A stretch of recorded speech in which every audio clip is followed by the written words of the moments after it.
بسم اللہ الرحمن الرحیم۔ السلام علیکم ورحمۃ اللہ۔ قرآن پاک کے 29ویں پارے کے شروع میں سورۃ الملک ہے۔ اس سورۃ الملک پڑھنے کے کیا فوائد ہیں؟ اس سورۃ الملک کے فوائد آپ جانتے ہیں؟ اس کی فضیلت کیا ہے؟ رسول اللہ صلی اللہ علیہ وسلم نے حدیث میں سورۃ الملک کے بارے میں کیا فرمایا، اور سورۃ الملک پڑھنے والے شخص کے بارے میں سورۃ الملک قبر میں اس کے ساتھ کیا سلوک کرتی ہے؟ تو سورۃ الملک کی فضیلت، فوائد اور احادیث میں رسول اللہ صلی اللہ علیہ وسلم نے سورۃ الملک کے بارے میں کیا فرمایا، یہ تمام باتیں آج کی اس ویڈیو میں آپ کے ساتھ شیئر کرنے جا رہا ہوں۔ سورۃ الملک کی بہت زیادہ فضیلت ہے۔ احادیث میں سورۃ الملک کے بہت زیادہ فوائد، فضیلت اور اہمیت بتائی گئی ہے۔ جو شخص رات کو سوتے ہوئے سورۃ الملک پڑھ لیتا ہے، حدیث مبارکہ میں آتا ہے تو یہ صورت اس کے لیے شفاعت کرے گی، اس کی سفارش کرے گی۔ اور سورۃ الملک رات کو پڑھنا یہ رسول اللہ صلی اللہ علیہ وسلم کی سنت مبارکہ بھی ہے۔ آپ صلی اللہ علیہ وسلم رات کو جب لیٹتے آرام فرماتے تو آپ صلی اللہ علیہ وسلم سورۃ الملک کی تلاوت فرماتے۔ سورۃ الملک کی تلاوت کرنا یہ رسول اللہ صلی اللہ علیہ وسلم کی بھی سنت ہے۔ اور سورۃ الملک جو شخص پڑھتا ہے، سورۃ الملک اللہ تبارک و تعالیٰ سے اس شخص کی سفارش کرے گی۔ اگر وہ شخص نیک ہے تو اس کی بخشش ہو جائے گی، برا ہے تو یہ سورۃ الملک اس شخص کے لیے آڑ بن جائے گی اور فرشتوں کو عذاب نہیں دینے دے گی۔ تو سورۃ الملک عذاب قبر سے بھی انسان کو بچائے گی۔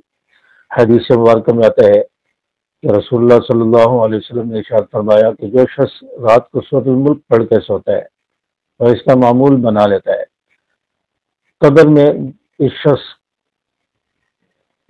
جب یہ شخص جائے گا اور فرشتے اس سے سوال کرنے آئیں گے تو سورۃ الملک اس شخص کے لیے آڑ بن جائے گی، یعنی فرشتوں کو عذاب نہیں دینے دے گی۔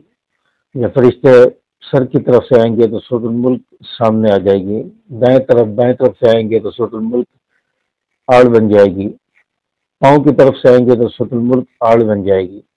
تو سورۃ الملک فرشتوں کو عذاب نہیں دینے دے گی، قبر والے کو، اس شخص کو عذاب نہیں ہوگا جو سورۃ الملک پڑھ کے سوتا ہے۔ تو یہ رسول اللہ صلی اللہ علیہ وسلم کی حدیث مبارکہ میں یہ ارشاد ہے۔ اسی طرح یہاں میں 2-3 اور بھی حدیث آپ کے ساتھ شیئر کر دیتا ہوں۔ حضرت ابو ہریرہ رضی اللہ تعالی عنہ سے روایت ہے کہ رسول اللہ صلی اللہ علیہ وسلم نے ارشاد فرمایا کہ قرآن پاک میں ایک ایسی صورت ہے جس کی 30 آیات ہیں جو بندے کے لیے شفاعت کریں گی یہاں تک کہ اس کی مغفرت ہو جائے گی، اور وہ سورۃ الملک ہے۔ یہ ترمذی شریف کی حدیث ہے کہ سورۃ الملک اس کی 30 آیات ہیں، اور رسول اللہ صلی اللہ علیہ وسلم نے فرمایا کہ یہ شخص اس پڑھنے والے کی، بندے کی شفاعت کرے گی یہاں تک کہ اس کی بخشش کر دی جائے گی، اس کی مغفرت کر دی جائے گی۔ اللہ تعالیٰ اس سورت کی شفاعت کو قبول فرما لے گا۔ رسول اللہ صلی اللہ علیہ وسلم کی حدیث ہے۔ حضرت ابو ہریرہ رضی اللہ تعالیٰ عنہ اس حدیث کے راوی ہیں، ترمذی شریف کی حدیث ہے۔ اسی طرح ایک اور حدیث ہے، حضرت سیدنا عبداللہ بن عباس رضی اللہ تعالیٰ عنہ سے روایت ہے، وہ کہتے ہیں کہ رسول اللہ صلی اللہ علیہ وسلم نے فرمایا، میں چاہتا ہوں کہ یہ ہر مومن کے دل میں ہو، یعنی تبارک الذی بیدہ الملک، یعنی سورۃ الملک یہ ہر مومن کے دل میں ہو۔ یہ رسول اللہ صلی اللہ علیہ وسلم کی خواہش تھی۔ رسول اللہ صلی اللہ علیہ وسلم چاہتے تھے کہ میرے ہر امتی کے، ہر مومن کے دل میں سورۃ الملک ہو۔ تو سورۃ الملک کو یاد کرنے کا اہتمام کرنا چاہیے، اور رسول اللہ صلی اللہ علیہ وسلم کی اس خواہش کو جو ہے پورا کرنا چاہیے جو رسول اللہ صلی اللہ علیہ وسلم نے بیان فرمائی کہ میرے ہر بندے، ہر مومن کے، ہر امتی کے دل میں سورۃ الملک ہونی چاہیے۔ اسی طرح ایک اور روایت میں آتا ہے، سیدنا عبداللہ بن مسعود رضی اللہ تعالیٰ عنہ سے روایت ہے، وہ کہتے ہیں کہ جس نے ہر رات تبارک الذی بیدہ الملک یعنی سورۃ الملک کی تلاوت کی، اللہ تعالیٰ اس کے ذریعے اسے قبر کے عذاب سے محفوظ رکھے گا۔ یعنی جس نے ہر رات سورۃ الملک کی تلاوت کی، عشاء کے بعد تلاوت کر لیں، رات کو سونے سے پہلے تلاوت کر لیں، جس نے سورۃ الملک کی رات کو تلاوت کر لی، اس سورت کے ذریعے اللہ تعالیٰ اسے عذاب قبر سے محفوظ رکھے گا۔ تو کتنی زیادہ اس سورت کی فضیلت حدیث میں بیان فرمائی ہے۔ تو اسی طرح ایک چوتھی روایت میں ایک اور حدیث آپ کے سامنے شیئر کر دیتا ہوں۔ اللہ تعالیٰ کی کتاب قرآن کریم میں 30 آیات پر مشتمل ایک سورت ہے جو اپنے تلاوت کرنے والے کے لیے قیامت کے دن سفارش کرے گی، اسے جہنم سے نکال کر جنت میں داخل کر دے گی۔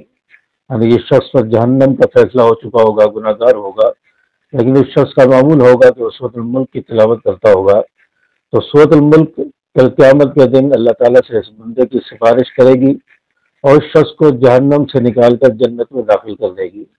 سبحان اللہ، کتنی زیادہ اس سورت کی فضیلت احادیث میں بیان ہوئی ہے۔ تو سورۃ الملک کی 30 آیات ہیں اور تقریباً 2.5-3 پیج کی صورت ہے، اور 29ویں پارے کے شروع میں یہ صورت ہے۔ اس صورت کی بہت زیادہ فضیلت ہے، اس میں اللہ تبارک و تعالیٰ کی بادشاہت کا ذکر ہے اور اللہ تبارک و تعالیٰ کی توحید کا ذکر ہے اور آسمان و زمین کائنات کا ذکر ہے، اور اس میں قیامت کا ذکر بھی ہے کہ اللہ تبارک و تعالیٰ قیامت کے دن آسمانوں کو لپیٹ لے گا اور پہاڑوں کو ریزہ ریزہ کر دے گا، تو آخرت کا خوف بھی دلاتی ہے اور اللہ تبارک و تعالیٰ کی بادشاہت اور قدرت بھی بتاتی ہے۔ تو اس صورت کو جو ہے رات کو پڑھنے کا اہتمام کریں، عشاء کی نماز کے بعد اس کو ضرور پڑھا کریں۔ اگر عشاء کے بعد آپ کو وقت نہیں ملتا تو رات کو سونے سے پہلے اس کی تلاوت ضرور کر لیں اور اس کو تجوید کے ساتھ پڑھیں۔ اگر پڑھنا نہیں آتا تو محلے کی مسجد میں قاری صاحبان سے، وہاں کے جو مؤذن ہے، امام صاحب، ان سے رابطہ کریں اور ان سے کہیں کہ مجھے پڑھنا سکھائیں، تو سورۃ الملک پڑھنے کی آپ جو ہے مشق کریں اور اس کو پڑھنے کا طریقہ آپ کو آ جائے۔ اور آپ سورۃ الملک کی تلاوت جو ہے اس کو رات کو کر کے سویا کریں۔ کوئی پتہ نہیں رات کو لیٹے لیٹے نیند کی حالت میں موت آ جائے، اگر موت آ گئی تو اللہ تبارک و تعالیٰ اس صورت کی سفارش سے آپ کو عذاب قبر سے محفوظ فرمائیں گے، جنت میں داخل کریں گے، اور یہ صورت فرشتوں کو حساب کتاب نہیں کرنے دے گی، عذاب قبر نہیں دینے دے گی، یہ آڑ بن جائے گی۔ تو اس صورت کے بہت زیادہ فوائد ہیں اور یہ بالکل آسان ہے، آپ کچھ دن پڑھیں گے انشاءاللہ آپ کو یہ یاد ہونا شروع ہو جائے گی، آپ کو زبانی آنا شروع ہو جائے گی۔ روزانہ بھی 1-2 آیتیں آپ اس کی یاد کر لیں تو 30 آیتیں مہینے میں 15 دن میں آپ اس صورت کو یاد کر سکیں ہیں۔ تو اس صورت کو پڑھنے کا اپنا معمول بنائیں۔ الحمدللہ میرے بچے ہیں چھوٹے چھوٹے، تو ان کو بھی سورۃ الملک یاد ہو گئی ہے، روزانہ پڑھ پڑھ کے تلاوت کر کر کے ہم ان کو سکھاتے تھے، تو اب ان کو بھی ماشاءاللہ سورۃ الملک آتی ہے۔ حالانکہ وہ قاعدے میں ہیں، ابتدائی درجے میں ناقہ پڑھتے ہیں، لیکن سورۃ الملک انہیں زبانی یاد ہے، رات کو پڑھ کے سوتے ہیں۔ تو ہم بھی اگر کوشش کریں، ہمت کریں تو سورۃ الملک آسانی سے یاد ہو جائے گی۔ امید ہے کہ آج کی ویڈیو آپ کو اچھی لگی ہوگی۔ ویڈیو کو لائک کریں، شیئر کریں اور چینل کو بھی جاتے جاتے سبسکرائب کرتے جائیں۔ السلام علیکم ورحمۃ اللہ۔